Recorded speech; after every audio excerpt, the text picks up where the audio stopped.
Hello students, in this lecture we will study about two very important terms related to solution. One is solubility and other is vapor pressure. So let's start with solubility. तो बच्चों solubility से आप क्या समझते हो? How can we define solubility? इस term के बारे में तो बहुत पढ़ा होगा ना आप लोगों ने कि कोई सॉल्यूट किसी सॉल्वेंट में बहुत ज़्यादा सॉल्युबल है, कोई सॉल्यूट कम सॉल्युबल है, किसी सब्सटेंस की सॉल्युबिलिटी ज़्यादा होती है, किसी की कम होती है, ये सब पढ़ा है ना। तो इन्हीं बेसिस पे बताइए कि हम सॉल्युबिलिटी टर्म को डिफाइन कैसे करेंगे। तो देखिए, किसी पर्टिकुलर अमाउंट ऑफ सॉल्वेंट में कितना अमाउंट ऑफ सब्सटेंस ऐड कर दिया जाए कि हमारा सॉल्यूशन सैचुरेटेड बन जाए, इसी अमाउंट ऑफ सब्सटेंस को हम लोग उस सब्सटेंस की सॉल्युबिलिटी बोलते हैं। The solubility of a substance can be defined as its maximum amount that can be dissolved in a specific amount of solvent to form a saturated solution. तो चलिए अलग अलग टाइप के सॉल्यूशन में किसी सब्सटेंस की सॉल्युबिलिटी क्या होती है, कैसी होती है, किन किन चीज़ों पे डिपेंड करती है, इन सब बातों को स्टडी करते हैं। So starting from solubility of solid in liquid means ऐसा सॉल्यूशन जिसमें सॉल्वेंट लिक्विड है और solute solid. For example sugar in water, salt in water etcetera. तो मान लीजिए अगर ऐसे सॉल्यूशन को बनाना हुआ तो हम क्या करेंगे? सिंपल, सॉल्यूट लेंगे और उसे सॉल्वेंट में डिसॉल्व कर देंगे, है ना। लेकिन एक्चुअल में ना बच्चों, इस प्रोसेस के अंदर कुछ छोटे मोटे मैकेनिज्म इन्वॉल्व होते हैं। तो आइए सबसे पहले उन्हीं को समझ लेते हैं। तो होता क्या है ना, जैसे ही हम सॉल्यूट को सॉल्वेंट में ऐड करते हैं तो कुछ सॉल्यूट पार्टिकल्स सॉल्वेंट के अंदर डिसॉल्व होना स्टार्ट कर देते हैं। इसके कारण सॉल्यूशन में उनका कॉन्सेंट्रेशन बढ़ने लगता है और इसी प्रोसेस को हम लोग डिसॉल्यूशन बोलते हैं। लेकिन उसी समय कुछ सॉल्यूट पार्टिकल्स सॉल्यूशन के अंदर एक दूसरे से कोलाइड करने लगते हैं, कोलिजन स्टार्ट कर देते हैं और इस कोलिजन के कारण ये लोग सॉल्यूशन के बाहर आने लगते हैं, नीचे कलेक्ट होने लगते हैं और इस प्रोसेस को हम लोग क्रिस्टलाइजेशन बोलते हैं। तो देखिए, हम लोगों ने अभी अभी दो प्रोसेस को पढ़ा, एक डिसॉल्यूशन, दूसरा क्रिस्टलाइजेशन। डिसॉल्यूशन के थ्रू तो सॉल्यूट पार्टिकल्स सॉल्यूशन के अंदर जा रहा है, लेकिन क्रिस्टलाइजेशन के थ्रू सॉल्यूट पार्टिकल्स सॉल्यूशन के बाहर आ रहा है। और एक समय ऐसा आता है कि दोनों ही प्रोसेस सेम स्पीड से आगे बढ़ने लगते हैं। मीन्स जिस स्पीड से सॉल्यूट पार्टिकल्स सॉल्यूशन के अंदर जा रहा है, उसी समय उसी स्पीड से कुछ सॉल्यूट पार्टिकल्स सॉल्यूशन के बाहर आने लगते हैं और इसी स्टेज को हम लोग डायनेमिक इक्विलिब्रियम बोलते हैं। Now effect of temperature. तो देखिए बच्चों, solubility of solid in liquid में टेम्परेचर का रोल इस बात पे डिपेंड करता है कि हमारा डिसॉल्यूशन प्रोसेस एक्चुअल में कैसा है, एक्सोथर्मिक है या फिर एंडोथर्मिक। तो मान लीजिए अगर हमारा डिसॉल्यूशन प्रोसेस एक्सोथर्मिक है तो इसको इस बात से समझते हैं। मान लीजिए एक बच्चा है जो अपनी कैपेसिटी से ज़्यादा खाना खा लिया है, ज़्यादा खाने के कारण अब वो वॉमिट करने लगा, मीन्स जो एक्स्ट्रा खाया है अब वो उसके अंदर से बाहर निकल रहा है। और ऐसे केस में अगर हम उसके पास थाली लेके जाएंगे और खा लो बोलेंगे तो क्या वो खाएगा? थाली पटक के भाग जाएगा। यही चीज़ इस केस में भी है। हमारा डिसॉल्यूशन प्रोसेस एक्सोथर्मिक है, मीन्स सॉल्यूशन के पास एक्सेस ऑफ हीट है जिसे वो रिलीज कर रहा, अपने अंदर से बाहर फेंक रहा। और ऐसे केस में अगर हम टेम्परेचर इंक्रीज कर देंगे, मीन्स सॉल्यूशन को और एक्स्ट्रा हीट प्रोवाइड कर देंगे, तो क्या ये उसके लिए ठीक होगा? उल्टा हो जाएगा ना। इसलिए बच्चों याद रखिएगा, जब हमारा डिसॉल्यूशन प्रोसेस एक्सोथर्मिक होता है तो ऐसे केस में सॉल्युबिलिटी टेम्परेचर के इन्वर्सली प्रोपोर्शनल होती है। हम टेम्परेचर बढ़ाएंगे तो सॉल्युबिलिटी कम हो जाएगी, टेम्परेचर घटाएंगे तो सॉल्युबिलिटी ज़्यादा हो जाएगी। लेकिन अगर डिसोल्यूशन प्रोसेस इंडोथर्मिक हुआ तो ऐसे केस में सॉल्युबिलिटी टेम्परेचर के डायरेक्टली प्रोपोर्शनल होती है, क्योंकि इंडोथर्मिक होने के कारण डिसोल्यूशन प्रोसेस को हीट की ज़रूरत होती है और हम लोग टेम्परेचर इंक्रीज करके उसे इस रिक्वायर्ड हीट को प्रोवाइड कर देते हैं। इसलिए ऐसे केस में solubility is directly proportional to temperature. Now effect of pressure. तो देखिए बच्चों, हम लोग जिस केस को स्टडी कर रहे हैं उस केस में सॉल्यूशन के अंदर सॉल्वेंट तो लिक्विड है और सॉल्यूट सॉलिड। दोनों ही सॉलिड और लिक्विड नियरली इनकम्प्रेसिबल होते हैं, मीन्स उन पर प्रेशर का बहुत ज़्यादा इफेक्ट नहीं होता। इसलिए इनसे बने हुए सॉल्यूशन में भी प्रेशर का कोई रोल नहीं होता। This type of solution is generally independent of pressure. Second case is solubility of a gas in a liquid, means ऐसा सॉल्यूशन जिसके अंदर सॉल्वेंट तो लिक्विड होता है लेकिन सॉल्यूट गैस। तो बच्चों सबसे पहले ये बताइए, क्या गैसेस लिक्विड में सॉल्युबल हो सकते हैं? बिल्कुल हो सकते हैं। For example cold drink. Cold drink में कौन सा गैस डिजॉल्व होता है? Carbon dioxide, CO2। इसी तरह से ऑक्सीजन भी वाटर में डिजॉल्व होता है, भले ही बहुत स्मॉल अमाउंट में, लेकिन होता है। और इसी small amount of dissolve oxygen के बेसिस पे पूरा का पूरा एक्वेटिक लाइफ एग्जिस्ट करता है। तो कहने का मतलब ये है बच्चों कि हमारे पास बहुत सारे गैसेस हैं जो कि वाटर में डिजॉल्व होते हैं। इनमें से कुछ की सॉल्युबिलिटी तो बहुत ज़्यादा होती है, जैसे अमोनिया और HCl, लेकिन कुछ गैसेस की सॉल्युबिलिटी बहुत कम होती है। For example oxygen, nitrogen, helium. Now effect of pressure. तो बच्चों अगर हम लोग गैसेस का प्रेशर इंक्रीज कर दें तो इनकी सॉल्युबिलिटी लिक्विड में इंक्रीज हो जाती है। The solubility of gas increases with increase in pressure. इस चीज़ को हम लोग एक एक्सपेरिमेंट के थ्रू समझ सकते हैं। इसमें हम लोग क्या करते हैं कि एक लिक्विड को किसी वेसल में लेते हैं। इस वेसल के अपर पोर्शन में एक पिस्टन लगा होता है जिसका काम प्रेशर को इंक्रीज या फिर डिक्रीज करना होता है। स्टार्टिंग में किसी पर्टिकुलर प्रेशर पर कुछ गैस मॉलिक्यूल इस लिक्विड में डिसॉल्व होते हैं, जैसा कि अभी आपको स्क्रीन पे फर्स्ट पार्ट में दिखाई दे रहा है। लेकिन जैसे ही हम लोग पिस्टन के थ्रू गैसेस का प्रेशर इंक्रीज कर देते हैं तो होता क्या है, पहले के कंपेरिजन में अब ज़्यादा गैस मॉलिक्यूल्स लिक्विड के अंदर डिसॉल्व होने लगते हैं।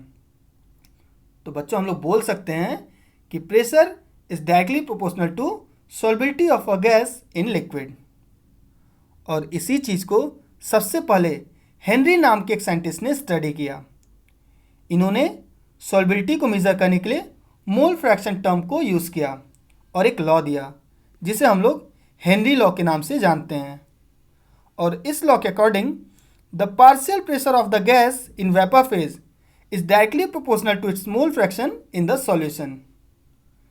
Means pressure is directly proportional to mole fraction, जिसे हम लोग P is directly proportional to chi लिख सकते हैं। अगर प्रोपोर्शनलिटी साइन हटाना हुआ तो हम लोग को एक कांस्टेंट लगाना पड़ेगा, और यहाँ पर जो कांस्टेंट लगाते हैं वो है KH। तो हमारा इक्वेशन हो जाएगा P equal to KH into chi. यहाँ पे जो KH कांस्टेंट है उसे हम लोग हेनरीज लॉ कांस्टेंट के नाम से जानते हैं। ये कांस्टेंट केवल और केवल नेचर ऑफ गैस पे डिपेंड करता है। मीन्स अगर गैसेस सेम होंगे तो KH की वैल्यू भी सेम यूज़ करना होगा। अगर गैसेस को चेंज कर देंगे तो KH की वैल्यू भी चेंज हो जाएगी। नाउ अब हम लोग ग्राफ की बात करते हैं। Graph between mole fraction versus pressure. तो देखिए, जैसा मैं आप लोगों को पहले ही बता चुका हूं कि जब भी दो क्वांटिटीज़ एक दूसरे के डायरेक्टली प्रोपोर्शनल होंगी तो उनके बीच में प्लॉट किया गया ग्राफ स्ट्रेट लाइन आएगा। तो यहाँ पे भी प्रेशर और मोल फ्रैक्शन एक दूसरे के डायरेक्टली प्रोपोर्शनल हैं। तो जब भी हम इनके बीच में ग्राफ प्लॉट करेंगे तो हमें स्ट्रेट लाइन ही मिलेगा। जैसा अभी आपको स्क्रीन पे दिखाई दे रहा है, ऑक्सीजन, नाइट्रोजन और हीलियम, इन तीनों गैसेस के लिए जब हम ग्राफ प्लॉट किए सॉल्बिलिटी और प्रेशर के बीच में, तो स्ट्रेट लाइन ही मिल रहा है। Now effect of temperature. तो देखिए बच्चों, जैसा हम लोगों ने अभी पढ़ा कि according to Henry's law P equal to K H into chi, और यहाँ से अगर के एच की वैल्यू लिखूँ तो के एच इक्वल टू हो जाएगा P अपॉन काई। और इस इक्वेशन के बेसिस पे अगर मैं आप लोग से पूछूं कि बताइए के एच और काई के बीच में क्या रिलेशन होगा, तो बताइए क्या हो सकता है। हाँ, K H is inversely proportional to chi. इसको मैं इक्वेशन 2 से मार्क कर दे रहा। एक्सपेरिमेंटली ये पाया गया कि जो के एच की वैल्यू होती है ना, वो टेम्परेचर के डायरेक्टली प्रोपोर्शनल होती है। सो हम लोग लिख सकते हैं कि K H is directly proportional to T, और इसको मैं इक्वेशन 3 से मार्क कर दे रहा। और अब अगर इक्वेशन 2 और इक्वेशन 3 को कंपेयर करें तो हम लोग लिख सकते हैं कि chi is inversely proportional to T. Means अगर हम लोग टेम्परेचर को इंक्रीज कर दें तो मोल फ्रैक्शन की वैल्यू डिक्रीज हो जाएगी, और अगर टेम्परेचर को डिक्रीज कर दें तो मोल फ्रैक्शन की वैल्यू इंक्रीज हो जाएगी। So we can say that the solubility of a gas decreases with increase in temperature. Next one is application of Henry's law. तो बच्चों, हमारे डेली लाइफ में कई जगह हेनरी लॉ के एप्लीकेशन इन्वॉल्व होते हैं। फॉर एग्जाम्पल, जैसा हम लोग जानते हैं कि कोल्ड ड्रिंक्स वगैरह में एसिडिक फ्लेवर देने के लिए कार्बन डाइऑक्साइड गैस को ऐड किया जाता है, लेकिन नॉर्मल प्रेशर पे CO2 की सॉल्बिलिटी वाटर में काफ़ी कम होती है। इसीलिए इसकी सॉल्बिलिटी को इंक्रीज करने के लिए कोल्ड ड्रिंक्स वगैरह के बोतल को काफ़ी हाई प्रेशर पे सील्ड किया जाता है। ऐसे ही दूसरे केस की बात करें तो एसिटाइलिन को स्टोर करने के लिए एसीटोन में डिसॉल्व करके रखा जाता है, लेकिन इसकी भी सॉल्बिलिटी एसीटोन में काफ़ी कम होती है नॉर्मल प्रेशर पे। इसीलिए लगभग 30 atm प्रेशर को यूज़ किया जाता है एसिटाइलिन को एसीटोन में डिसॉल्व करने के लिए। ऐसे ही जब हम लोग हाई एल्टीट्यूड्स पे जाते हैं तो एटमॉस्फेरिक प्रेशर तो काफ़ी कम हो जाता है, और एटमॉस्फेरिक प्रेशर कम होने के कारण हमारे ब्लड में ऑक्सीजन की सॉल्बिलिटी भी काफ़ी कम हो जाती है, जिसके कारण जो क्लाइंबर्स होते हैं ना, वो काफ़ी वीक हो जाते हैं। कई बार तो उनकी सोचने समझने की शक्ति भी काफ़ी कम हो जाती है। इसी कंडीशन को हम लोग एनोक्सिया भी बोलते हैं। ऐसे ही हम लोग पोस्ट प्रोसेस या फिर स्कूबा डाइवर्स के केस में भी हेनरी लॉ के एप्लीकेशन को आइडेंटिफाई कर सकते हैं। Now second important topic of today's lecture, that is vapour pressure. तो चलिए वेपर प्रेशर को एक एग्जाम्पल के थ्रू समझते हैं। इसके लिए हम लोग क्या करेंगे, एक फ्लास्क में किसी लिक्विड को लेंगे, फिर कॉर्क के थ्रू इस फ्लास्क को क्लोज कर देंगे। इसके बाद हम लोग लिक्विड को हीटिंग प्रोवाइड करना स्टार्ट करेंगे। तो हीटिंग के कारण लिक्विड के जो मॉलिक्यूल्स हैं वो वेपर में कन्वर्ट होने लगेंगे। तो जो वेपर बनेगा वो तो ऊपर जाएगा, लेकिन ऊपर तो कॉर्क लगा हुआ है, तो वेपर फिर से वापस नीचे आएगा और नीचे आके लिक्विड के सरफेस से टकराएगा और टकरा के एक प्रेशर क्रिएट करेगा। इसी प्रेशर को हम लोग वेपर प्रेशर बोलते हैं, which can be defined as the pressure exerted by vapor of a liquid on its surface at a particular temperature is known as vapor pressure of that liquid. Now, factors affecting vapor pressure. So students, there are mainly two factors which can affect vapor pressure. First one is nature of liquid. तो देखिए बच्चों, जैसा हम लोग जानते हैं कि जो सॉलिड के मॉलिक्यूल्स होते हैं वो एक दूसरे से काफ़ी क्लोजली स्पेस्ड होते हैं। वही बात करें लिक्विड के तो इनके मॉलिक्यूल्स थोड़ा दूर दूर प्रेजेंट होते हैं, और गैसेस केस में तो काफ़ी दूर दूर प्रेजेंट होते हैं। तो अगर हमें किसी लिक्विड सब्सटेंस को गैसेस स्टेट में कन्वर्ट करना हो तो हमें इन मॉलिक्यूल्स को एक दूसरे से काफ़ी दूर दूर करना पड़ेगा, और दूर दूर करने के लिए हमें इनके बीच का फोर्स अट्रैक्शन को ब्रेक करना पड़ेगा। तो मान लीजिए कोई ऐसा लिक्विड है जिनके बीच का फोर्स अट्रैक्शन, जिनके पार्टिकल्स के बीच का फोर्स अट्रैक्शन काफ़ी स्ट्रांग होता है, तो उनको दूर करना तो मुश्किल होगा। तो इस केस में वेपर्स भी काफ़ी कम बनेंगे, और वेपर कम बनेगा तो वेपर प्रेशर भी कम क्रिएट होगा। वही मान लीजिए ऐसा लिक्विड है जिनके बीच का फोर्स अट्रैक्शन काफ़ी वीक है, तो इस केस में थोड़ा सा ही हीट देने से पार्टिकल्स दूर दूर चले जाएंगे, मीन्स ज़्यादा अमाउंट ऑफ वेपर बनेगा, तो वेपर प्रेशर भी ज़्यादा लगेगा। तो हम लोग बोल सकते हैं कि liquid having strong intermolecular forces have low vapour pressure and voice versa. And second factor is temperature. तो जैसे हम किसी लिक्विड का टेम्परेचर बढ़ाएंगे तो वेपर ज़्यादा बनेगा, और वेपर ज़्यादा बनेगा तो वेपर प्रेशर भी ज़्यादा क्रिएट होगा। तो चलिए अलग अलग टाइप के सॉल्यूशन में ये वेपर प्रेशर कैसा होगा, इनका वेरिएशन क्या होगा, इन सब चीज़ों को स्टडी कर लेते हैं। So starting from vapour pressure of liquid liquid solution, means ऐसा सॉल्यूशन जिसके अंदर सॉल्वेंट और सॉल्यूट दोनों ही लिक्विड स्टेट में होंगे। इसको समझने के लिए हम लोग एक ऐसे बाइनरी सॉल्यूशन को कंसीडर करेंगे जो कि दो वोलेटाइल लिक्विड से मिलकर बना होगा, लिक्विड ए और लिक्विड बी।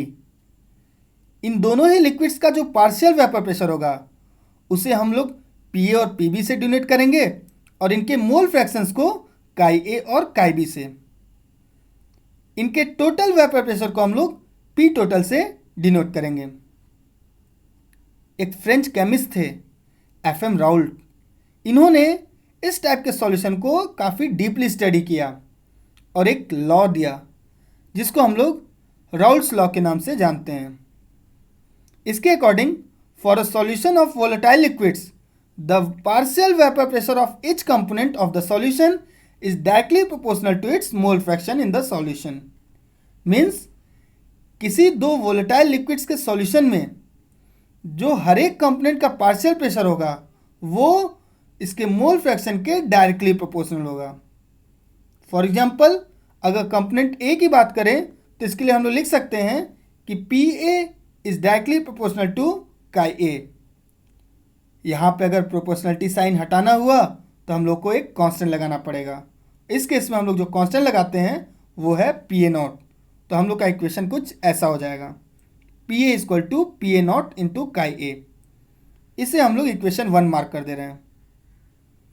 इसी तरह से अगर कंपोनेंट बी की बात करें तो इसके लिए हम लोग लिख सकते हैं P B is directly proportional to chi B. यहाँ भी प्रोपोर्शनलिटी साइन हटाने के लिए एक कांस्टेंट लगाना पड़ेगा, और इस केस में जो कांस्टेंट यूज होता है वो है पी बी नॉट। तो इक्वेशन कुछ ऐसा हो जाएगा, P B equal to P B nought into chi B. इसे हम लोग इक्वेशन 2 से मार्क कर दे रहे हैं। इन दोनों ही केस में जो पी ए नॉट और पी बी नॉट है वो एक्चुअल में कंपोनेंट ए और बी के प्योर फॉर्म का वेपर प्रेशर है।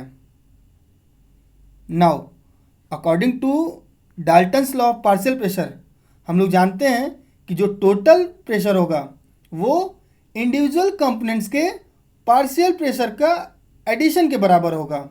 For example P total equal to P A plus P B. अब इक्वेशन 1 और 2 से पी ए और पी बी की वैल्यू यहाँ पे अगर हम लोग पुट कर देंगे और सिंप्लीफाई करने के बाद जो हमारा फाइनल इक्वेशन आएगा वो कुछ ऐसा होगा, P total equal to P A nought plus P B nought minus P A nought into chi B. इस इक्वेशन में अगर आप ध्यान दीजिए तो P A nought P B nought ये सब तो कांस्टेंट है, तो बच गया क्या, पी टोटल और काई बी, मतलब सेकेंड कंपोनेंट का मोल फ्रैक्शन और टोटल प्रेशर। तो हम लोग इससे बोल सकते हैं कि जो टोटल प्रेशर होगा वो काई बी के डायरेक्टली प्रोपोर्शनल होगा। तो चलिए अब ग्राफ की बात कर लेते हैं, graph between vapour pressure versus mole fraction. तो हम लोग ने अभी देखा इस सॉल्यूशन के दोनों ही लिक्विड ए और लिक्विड बी, इन दोनों का ही जो वेपर प्रेशर है वो उनके मोल फ्रैक्शन के डायरेक्टली प्रोपोर्शनल है। तो अगर हम बात करें पी ए वर्सेस काई ए की तो भी लीनियर ग्राफ आएगा, अगर पी बी वर्सेस काई बी की बात करें तो भी लीनियर ग्राफ आएगा। तो अगर इन दोनों ग्राफ को कंबाइंडली प्लॉट किया जाए, बस डायरेक्शन चेंज कर दिया जाए, तो हमारा कुछ ऐसा दिखेगा। Now Raoult's law as a special case of Henry's law. तो देखिए बच्चों, रिसेंटली हम लोगों ने दो डिफरेंट लॉज को स्टडी किया, एक हेनरीज लॉ और उसके बाद आया राउल्स लॉ। तो अगर हेनरीज लॉ की बात करें तो इसके अकॉर्डिंग किसी गैस इन लिक्विड सॉल्यूशन में जो गैस का पार्शियल प्रेशर होता है वो उसके मोल फ्रैक्शन के डायरेक्टली प्रोपोर्शनल होता है। वही बात करें राउल्स लॉ की, तो इनके अकॉर्डिंग किसी लिक्विड लिक्विड सॉल्यूशन में जो लिक्विड का पार्शियल प्रेशर होता है वो उसके मोल फ्रैक्शन के डायरेक्टली प्रोपोर्शनल होता है। तो अगर दोनों ही लॉ को कंपेयर करें तो लगभग सेम बात ही दोनों ने बोला, बस टाइप ऑफ सॉल्यूशन अलग अलग कंसीडर किया गया था। हेनरी ने गैस इन लिक्विड सॉल्यूशन को कंसीडर किया था और राउल्स ने लिक्विड लिक्विड सॉल्यूशन को। और अगर दोनों ही लॉ के इक्वेशन को कंपेयर करें तो इक्वेशन भी सिमिलर ही था, बस प्रोपोर्शनलिटी कांस्टेंट अलग अलग था। इसीलिए बच्चों हम लोग बोल सकते हैं Raoult's law becomes a special case of Henry's law in which KH become equal to P0. Now, vapour pressure of a solid liquid solution. तो देखिए बच्चों, मान लीजिए हम किसी वेसल में एक प्योर सॉल्वेंट लेते हैं, तो जब तक उस वेसल में वो सॉल्वेंट अकेला होगा, कोई एक्स्ट्रा सॉल्यूट नहीं होगा, तो सरफेस पे केवल और केवल सॉल्वेंट मॉलिक्यूल ही होंगे। तो इस समय मान लेते हैं इसका वेपर प्रेशर P रहा होगा। लेकिन जैसे ही हम इस प्योर सॉल्वेंट में कुछ नॉन वोलेटाइल सॉल्यूट को ऐड करते हैं तो क्या होता है, सरफेस पे सॉल्वेंट मॉलिक्यूल के साथ साथ कुछ सॉल्यूट मॉलिक्यूल्स भी आ जाते हैं। तो स्टार्टिंग में जितना सॉल्वेंट मॉलिक्यूल वेपर में कन्वर्ट हो रहा होगा, अब तो उतना कन्वर्ट नहीं होगा ना, क्योंकि सरफेस पे number of solvent molecule decrease हो चुका है, इसलिए वेपर फॉर्मेशन टेंडेंसी भी डिक्रीज हो जाएगा। और वेपर फॉर्मेशन टेंडेंसी डिक्रीज होगा तो वेपर प्रेशर भी डिक्रीज हो जाएगा। इसलिए बच्चों हम लोग बोल सकते हैं जब भी किसी सॉल्वेंट में हम नॉन वोलेटाइल सॉल्यूट ऐड करेंगे तो सॉल्वेंट का वेपर प्रेशर डिक्रीज हो जाएगा। और यही रीज़न है कि जब हम वाटर में शुगर को ऐड करते हैं तो वाटर का वेपर प्रेशर पहले के कंपैरिजन में डिक्रीज हो जाता है।